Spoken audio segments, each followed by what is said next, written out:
Hello, and welcome to Witchy Woman Podcast. I am your host, Danae Sweet, and this is Season 5, Episode 10. Today we're going to be learning about different types of magical systems. So think chaos magic, sympathetic magic, that sort of thing. So it's back to a class type setting. So get your notebook, your pen, or whatever you do if you do take notes, and let's get to learning something new. At the end of this episode, I will have a card pull. I will draw a card, or if two flip out or fly out, then it's two or more, whatever. But I will be drawing a card to help guide us through like the next 2 weeks. For those of you in the Coven that are waiting on the 9 Herbs Charm video, I'm still waiting on one particular herb. I got it from a shop on Etsy, and it's coming. It just got delayed. The shipping got delayed for whatever reason. So I'm just being patient. So please bear with me and also extend the seller a little patience. So I don't know. Let's do a little life update. I haven't done one of those in a while. So my witchy space in the new edition is upstairs, and it's just one giant room. And we have most of the things upstairs now. We still have to build the bookcase and put a few things away in some furniture that we haven't brought upstairs yet. It's just, life happens. So I have my working space available now. So I've been able to do a couple spells. I've been crafting. It feels so good to get back to what I really love doing, which is combining witchcraft and creativity. As soon as I get it done, I'll post a picture. But so I had surgery in December, and so I was on pain meds, and I also got online, and that was bad because I ended up with packages, and one of them was this cool neon light that says "Welcome to our Coven," and it's a purple neon light. It's super cute. I didn't really know what to do with it other than just hang it up, but I didn't like that there's this stark white cord that hangs down, and I don't know, just not very aesthetically pleasing. So I got some of the fake plant stuff. I don't know, you see people on Instagram. It used to be a place where you take pictures, people would make that kind of place in their business with all the fake foliage and a neon sign. Anywho, I made a really, really small version of that with an old photo frame, as a painting frame actually, and some fake flowers, fake foliage. I just have to find my freaking, what is it called? Good God, words, Danae. Hot glue gun. That's what I'm, can't find my hot glue gun. I also obviously can't find the words for hot glue gun. Fuck. Anybody that's going through perimenopause the brain fog is so bad. The last 3 days, I have felt very, very discombobulated. If that's a word that describes, I think that describes wackadoo and discombobulated. That's how I feel. So whenever that's done, which I gotta go, if I can't find my hot glue gun, I'm gonna have to go get one at some point. And that requires a trip to town, town, not our town, because our town is not going to have one because, 170 people, not really a craft store nearby. And in other news, this warm weather, we had a little bit of snow, but for the most part here in Nebraska, it has been crazy warm, insanely warm for winter. So it has given me early spring fever. So fucking bad. All I want to do is go plant shit outside, and I know that I shan't be doing that, or everything will die, because it's Nebraska and we could have a blizzard next month. Who fucking knows? So I did see a notification right before I started recording this that my poison plant seeds are here, and somebody had DM'd, and I told them, but they asked me where I get my poisonous plant stuff from, and I get most of the stuff from Strictly Medicinal Seeds. I've had good germination from most of the seeds. Some of them are harder to grow than others, but for the most part, if I follow the directions, they germinate. But I'm really, really excited because When we moved, I had to harvest all of my plants because when we moved into this house, originally there was really no safe space for me to put plants like that and not put my pets in danger. So I harvested them all. And so now that I have this space upstairs, this is a no pet space so that I can have essential oils and burn all the incense I want and have my poison plants. So I'm going to pick those up at some point today and get them started. This might sound nerdy, but I'm just so fucking excited to start growing something. Like, I feel like this is going to be like my garden fix until it gets warm enough for me to actually put out like new flowers and plants and stuff in my yard. I'm really excited about that. I'm going to make sure I document both of the inside plants that I grow for witchcraft purposes and my outdoors ones. I'll make sure that I do videos and I kind of vlog those, I think, because I'm going to have a full witch's garden mixed with my mundane herbs and garden plants. So I'll make sure I tell you why I'm doing it, why I'm planting it, because I want it to be a very intentional garden. I want to try to have some kind of organization to it. I'm just not really sure the plan yet. So I will let you know when I know. And one more thing before we start this week's episode, I wanted to take just a moment and tell you to please take care of yourself. There's a lot going on. There's a lot of really scary, crazy news things coming out of the US and around the world. Please take care of yourself. Pace yourself when you're ingesting all of this information, because it's going to be easy to get really bogged down and depressed or rageful about it. So yeah, that's it. Just take care of yourselves, okay? Okay, so let's get on with this. So what is magic? Magic isn't just one thing. It's hard to pin down exactly what witches are doing when we perform spells and rituals. Is it all just a lot of hooey? Is it some sort of law of attraction stuff? Or can magic be actually explained? We're going to take a look at different flavors of magical methods or systems today. And if you're neurospicy, you might want a notepad or a pen to doodle because some of this may feel a little boring. But I promise that understanding what we are doing when we do witchcraft can deepen your connection to your craft. Let's start with the most common type of magic that you're going to see on TV or social media, and that's sympathetic magic.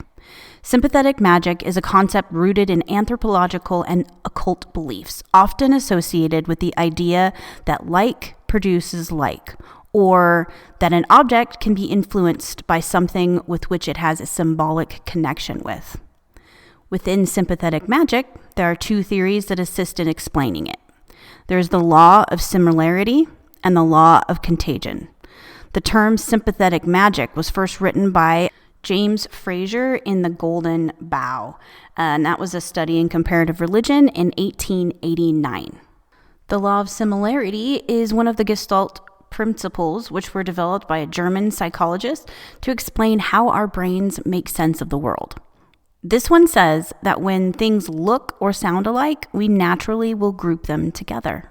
An example of this is when you are looking for a friend, like in a big crowded room, you're going to look for somebody with the same haircut, the same clothing or whatever, and you might find people that look very similar that your eye will immediately be drawn to.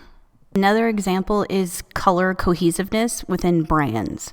So think Coca-Cola and their red that's on their merch and on their cans of Coke, that sort of thing. Another example is sorting laundry. When you sort laundry, some of us are chaos like me and just dump everything in. However, some people actually have their shit together and they sort laundry with like items. So socks in one pile and t-shirts in another and underwear in another. I do not do that because my brain could never handle that much organization. So how does this theory apply to magic? Well, that same principle carries over in magical thinking. So when two things resemble each other, they're believed to be connected energetically. So you work with one and you can influence the other. So it's taking it from a brain connection to an energetic connection, not an internet connection, an energetic connection. So you have the brain connection of the law of similarity, and now we have the magical or energetic connection of the law of similarity. This idea is often called sympathetic or imitative magic. Tools like effigies, puppets, candles, or fetishes are powerful not because they are the thing, but because of what they represent. They act as stand-ins or miniature versions of the real person, object, or intent that you want to affect. For example, magical tools like effigies, puppets, candles, and fetishes are often used because they represent or stand in for a person. Working with the look-alike object is believed to affect the real thing that it represents. Okay, so the most common example is going to be you see it on TV and social media, is a voodoo doll. Like I saw one of Orange Leader, and they were, stabbing it with pins and things like that, hoping to, it was a joke. It was a funny meme. But that's the thought behind it, is that you have a puppet and it is, representative of a person. This is just one example of sympathetic magic. And you use that puppet to affect the person. You can do this, you can be a positive thing as well. You can stick this puppet in a bowl of amazing, loving crystals and herbs to create a loving, supportive feeling to that person through that puppet. If we look back throughout history, this principle shows up everywhere in medicine and in folk magic. Healers often believed that plants or foods that represented a body part could heal it. So walnuts, with their brain-like appearance, were thought to cure brain ailments. Red beet juice, looking so much like blood, was believed to heal blood-related illnesses. In magical practices, the connection went even deeper. People believed that your essence could linger in anything you touched: your hair, nail clippings, saliva, even food you've already bitten into. Because of that, these items could be used in spells either to help or to harm. That's why in many cultures, leaving a strand of hair in the wrong hands wasn't just careless, it was risky business. Someone with the wrong intentions could use it against you. An example of this would be using the organ of an animal that corresponds to a person. And that leads us into the next law of the next component of sympathetic magic, which is the law of contagion, which states that things that were once in contact continue to be connected and can influence each other even when you're separated. An example would be using some hair or a piece of clothing or someone's nail clippings to cast a spell on them. In some folk magic practices, it's seen as bad luck or opening yourself up to baneful magic to leave hairbrushes out where visitors can have access to your hair. Another example is leaving partially eaten food on your plate when dining out. The interesting thing about this principle is that even when someone doesn't believe in magical practices, they tend to unconsciously believe in the law of contagion. A question I'd like to pose to you is, if you were given a hat to wear that was once worn by a serial killer, would you feel reluctant to wear it? Take a little time and chew on that. An example of the law of similarity and the law of contagion being used is try making a spell bottle. So if I were to fill a small jar with herbs that promoted love and calmness and safety and security, and I put my own hair in this bottle with it and then sealed it up, that would be sympathetic magic on myself to help me feel more loved, loving, cared for, and secure. Okay, so I think that one's pretty well explained. Let's go on to nature magic, sometimes called elemental or physical magic. It's all about working with the natural forces around us: earth, air, fire, and water. And instead of calling on deities or spirits, this type of magic focuses on building a direct relationship with the elements themselves. Many witches also weave in practices like astrology, alchemy, or using herbs and stones, since they are natural extensions of elemental energy. At its heart, nature magic is about recognizing that the world around us is alive with energy and learning how to tune into that. Practitioners believe these forces can be harnessed, respected, and partnered with to create change, healing, or transformation. One of the beautiful things about this path is that it looks a little different for everyone. Culture, tradition, and personal style all shape how witches practice it. Here are some examples that you might see pop up in magical books, social media groups, or witchy circles. So we have herbalism and plant magic. So that's growing, harvesting, and working with herbs, flowers, or plants to craft potions, charms, or spell ingredients. Elemental rituals, that's inviting in the energies of earth, air, fire, and water, each with its own qualities and symbolism to balance or amplify your work. Geomancy and earth energy work, that's tuning into the subtle currents of the earth, whether through dowsing, working with ley lines, or other divination methods. Magical teas, blending herbs and flowers into teas with intentional correspondences is a simple, beautiful way to practice nature magic. In short, nature magic is about grounding yourself in the rhythms of the natural world and remembering that magic is everywhere, sometimes even in the cup of tea that you sip with intention. And I want to interject something real quick.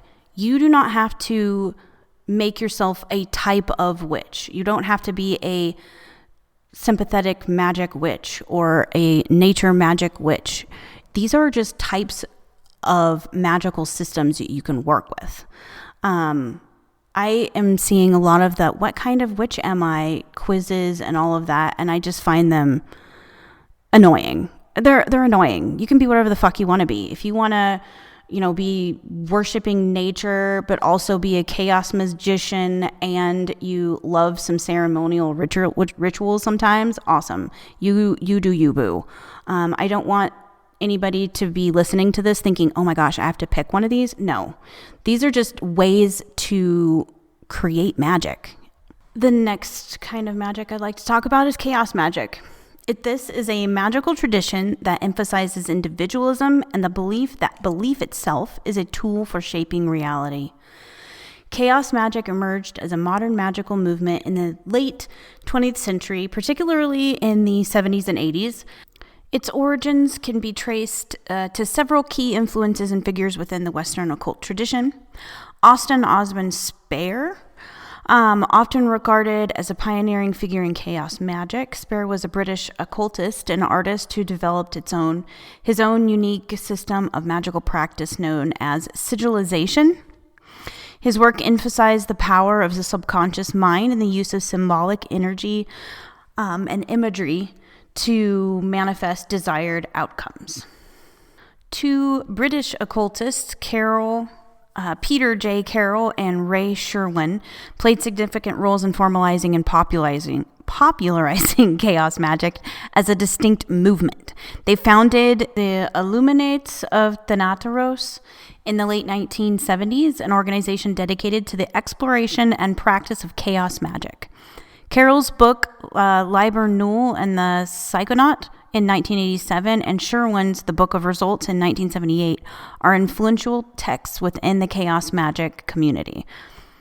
Chaos magic draws inspiration from a wide range of mystical and magical traditions, including ceremonial magic, shamanism, witchcraft, Eastern mysticism, and modern psychology. Practitioners are encouraged to adopt an eclectic and experimental approach, selecting and adapting methods that resonate with them personally. Chaos magic is heavily influenced by postmodernist ideas, particularly the rejection of an absolute truth and the emphasis on individual experience and subjectivity. Psychological models of magic, such as those proposed by Carl Jung and Sigmund Freud, also play a significant role in chaos magic theory. Overall, chaos magic represents a departure from traditional magical paradigms, emphasizing practical results, personal experimentation, and the belief that belief itself is a powerful tool for shaping reality. It encourages practitioners to adopt a nothing is true, everything is permitted type mindset, viewing magical systems and paradigms as tools to be used and discarded as needed for achieving desired outcomes. One example of chaos magic without using sigils could involve the practice of gnosis to induce an altered states of consciousness for magical work. This is the part of the chaos magic research that I was doing that really interested me. In chaos magic, gnosis refers to a state of altered consciousness characterized by the intense focus, trance, or ecstasy. It can be achieved through various means such as meditation, chanting, dancing, sensory deprivation, so think like those float pods, or extreme physical exertion. I'm not going to do that one. The goal of entering a state of gnosis is to bypass the conscious mind and access deeper levels of awareness where magical intentions can be implanted or manifested more effectively. Okay, so let's talk about an example of that.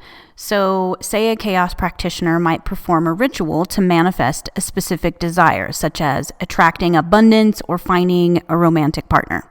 The practitioner might engage in some kind of prolonged period of dance or drumming or meditation to induce a state of gnosis. During the heightened state of consciousness, the practitioner would focus intensely on visualizing and feeling the desired outcome as if it already has been achieved, channeling their energy and intention into that ritual. So by entering the state of gnosis, the practitioner bypasses rational thought and taps into the subconscious mind, where beliefs and desires are believed to have a greater influence on reality. The intense focus and energy generated during the ritual are then released into the universe, potentially catalyzing the desired manifestation. Does that make sense? I find this very, very interesting, and I'm very curious about this kind of magical way of doing things. I already use meditation to get in a state to calm myself, to start my day, to get ready so I can do some kind of divination. I like to meditate before I do divination stuff. So I find this really, really interesting, and I kind of want to try that out. This is a thing. So I'm just gonna we're working this out together. So I'm very much I think I said it in the last episode. This is witchcraft, not wishing. There, I said the word right. So I do believe there has to be some kind of structure to the ritual, not just meditating and hoping for the best. I do believe that I would want some kind of structured spell or ritual with my altered state of consciousness. I think that combining those is going to be something more what I would want to do. So I'm definitely into experimenting with this kind of magical theory, I guess. Okay, so moving on, I want to talk about ceremonial magic next. So this method of magic places importance on symbolism and correspondences. Practitioners may work with symbols drawn from various mystical traditions like astrology, alchemy, and other traditions to invoke spiritual forces and align themselves with higher realms of consciousness. Ceremonial practitioners may seek to summon or to invoke spiritual entities like angels, demons, or elemental spirits to assist them in their magical work. So evocation involves calling forth these beings into the practitioner's presence, while invocation involves inviting their presence to dwell within the practitioner or the ritual space. Invoking a spiritual entity is a practice that some practitioners will claim is dangerous. But I feel that Hollywood has created a climate of fear around this due to it being portrayed often as a non-consensual possession by some kind of quote-unquote evil entity. Of course, caution should be practiced when performing such rituals, but let's leave behind the narrative that invoking entities will lead to some kind of biblical type possession, because this is undoubtedly a fear tactic by the church and evangelical conservative types. Okay, Is it a concern for modern practitioners? Yeah, safety is always a concern. However, if you practice practical applications of protection and boundaries within your rituals, it's highly unlikely that you're going to have some weird possession thing occur. I just had to throw that out because I know someone is going to DM me that I'm crazy and going to make a bunch of people possessed because they're going to listen to my podcast and go get possessed. That is simply not true. Okay. I'll get off my soapbox there. Ceremonial magic method often employs a variety of tools and instruments with its own symbolic significance and magical properties. These may include wands, swords, chalices, pentacles, magical seals, and talismans, where all of them are consecrated and charged with spiritual energy to use in rituals. So picking up like some knife from a store and then using it as a magical tool isn't what a ceremonial magician is going to do. They're going to take that knife, they're going to have an entire ceremony to imbue and empower that particular tool as a magical tool. Ceremonial magic is heavily influenced by Hermeticism, a philosophical and mystical tradition that traces its origins to the teachings attributed to Hermes Trismegistus. I don't know if that's how you say it.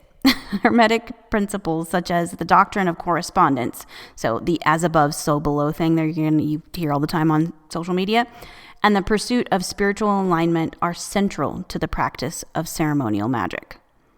The origins of ceremonial magic can be traced back to ancient civilizations and esoteric traditions that have developed over the millennia. While it's difficult to pinpoint one single origin, ceremonial magic, as it's known today, has been influenced by various historical and cultural factors.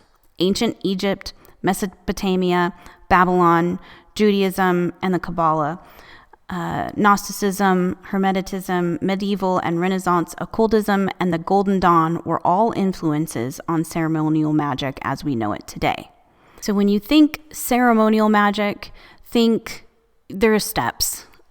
You're probably going to have, tools that have been blessed, and an altar, a proper altar, maybe even wearing clothing that's only for rituals. So think more extravagant, a little more involved, and with steps that you can repeat each time that you do it, it would be the same way. So after hearing about these different kinds of magical theories or ways of doing spells, which way or ways do you find more interesting, or what piques your curiosity most? And what do you currently use as your, what would you say your magical process is now?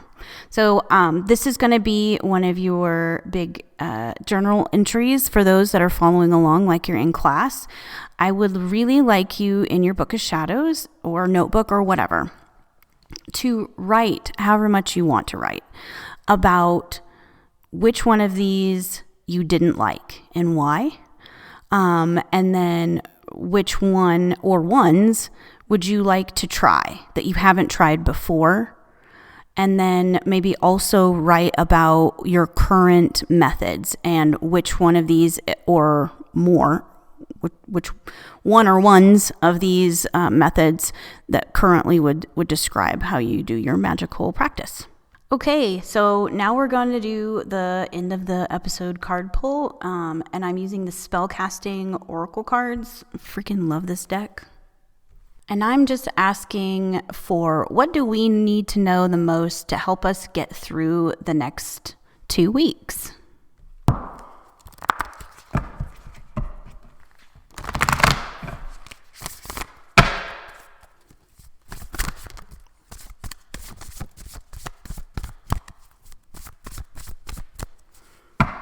Okay, nothing flew out, so cut once, twice, 3 times, and here we go. Oh, we have New Beginnings as the card.